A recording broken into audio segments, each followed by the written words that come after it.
Welcome once again to Relationship Unfeigned with Nike. Here we discuss and talk about love, we talk about relationships, and we talk about your marriage. And so if you are interested in building, your relationship and moving it from where it is presently to that relationship that you have always dreamt about, then be certain that you are in the right place, because we will equip you with skills that would help you build and nurture that that intimacy that you have always dreamt about.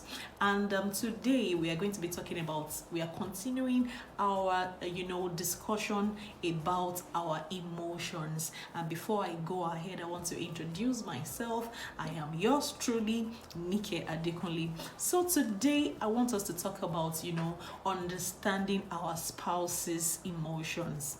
Understanding our spouse's emotions. Why do I need to understand my spouse's emotions? The last time we talked about understanding your own emotions, and today we want to talk about understanding your spouse's emotion. We want to talk about our spouse's emotions today simply because, like I said, love is loving and being loved in return. You need to love someone and you need to be loved in return. So there's an investment of love that you give first before you get the returns on investment, if I'm allowed to use those terms. So how do you invest in people? Because these days people just want their relationships to be about me, myself, and I. But relationship is a two-way street. You need to give out love and also have what it takes to receive love. So today we want to talk about understanding your spouse's emotions. And one of the reasons why we are talking about that is because you cannot build a relationship with someone, you can't build a healthy relationship with someone if it's all about you. You need to also invest in the person as well. So one of the very good reasons why you need to understand your spouse's emotions is because you want to be aware of their emotions. If you love someone, you want to be aware of what they like and what they don't like.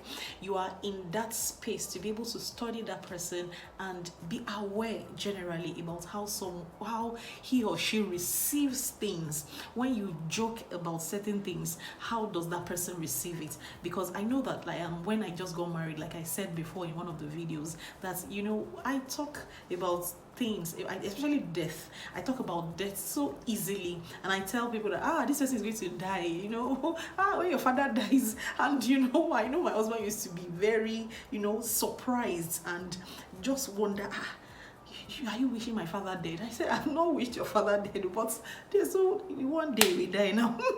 But it used to be something very strange to him. But I grew up from the background where we talk about death so easily, so it doesn't even mean a thing, so. And there's another thing that I also learned from him as well. Probably when he's coughing, or when you're in that kind of uncomfortable situation where you're coughing or belching or something like that, I noticed that he's always telling me, sorry, it takes it seriously. When you're sneezing, it takes it seriously. But me, when you're sneezing, I laugh. I will even cram the way it sounds, that and he'll be like, what kind of human being is this? So you need to understand the way he feels, because for him it's like putting him down, a subtle rejection, and I had to learn that as well. So if you love your partner, you should be aware of what how things make them feel. This thing that I'm saying, how does it make him feel? How does it make her feel? You should be aware, just to be aware and to learn that person. Secondly, you will want to learn about your spouse also because you want to be able to accept your spouse.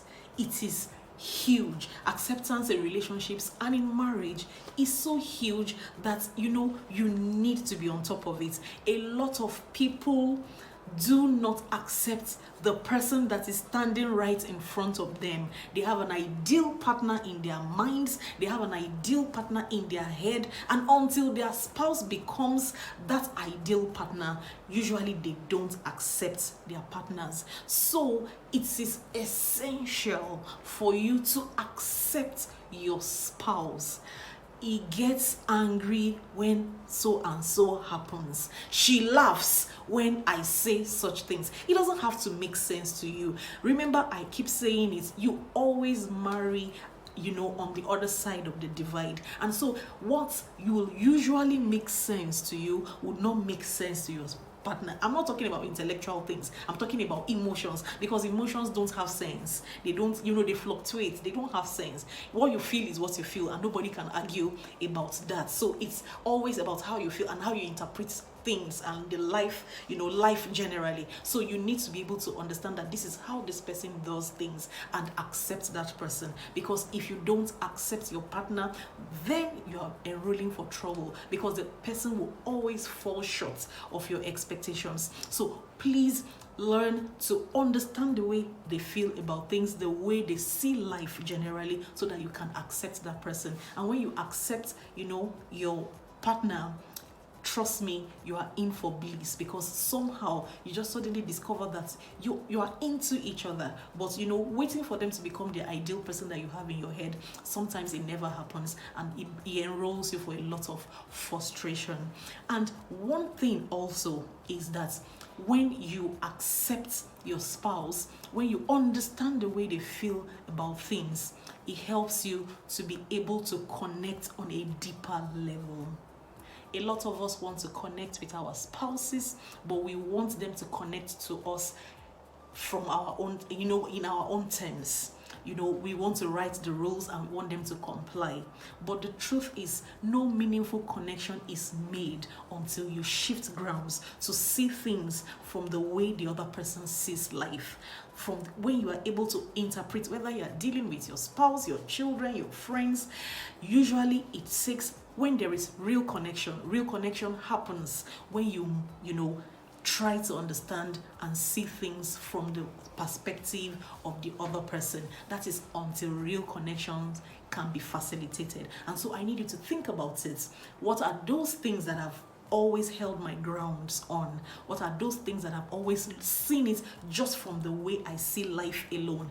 Can I also begin to want to understand, whether you're dealing with a teenager, whether you're dealing with your mother, whether you're dealing with your father, whether you're dealing with your spouse, but especially your spouse. This person keeps saying this thing all the time. What does that person mean when that person says this? I think one gift that we can take away from today's lesson is always trying to understand the other person's perspective. And that way, if you understand their emotions, how it plays out, you are able to gain that connection. And sincerely, I can tell you for free that a lot of us are looking for deep connections at a deeper level, and we get frustrated when we can't strike that kind of connection and intimacy with our spouses. So if you want to understand your spouse, I think one of the best ways to do it is by understanding how they respond and react to life. So I think, like we have always promised, that we don't want to make our videos too long, so I'll have to stop here. But in our next video, we're going to be addressing much more on the area, in the area of emotions. Until I come your way next time, I want you to please like our videos, please share. If you have questions, please drop it in the comment section. And if you have comments, if you have something to corroborate what I'm saying, if you have examples to give, please just drop it in our comment section. And most of all, we want you to please subscribe to our YouTube station. It's something that will be beneficial to you, and if this has helped you, please tell others as well. Until I come your way again, my name is Nikki Adekunle, and I'm signing out. Bye.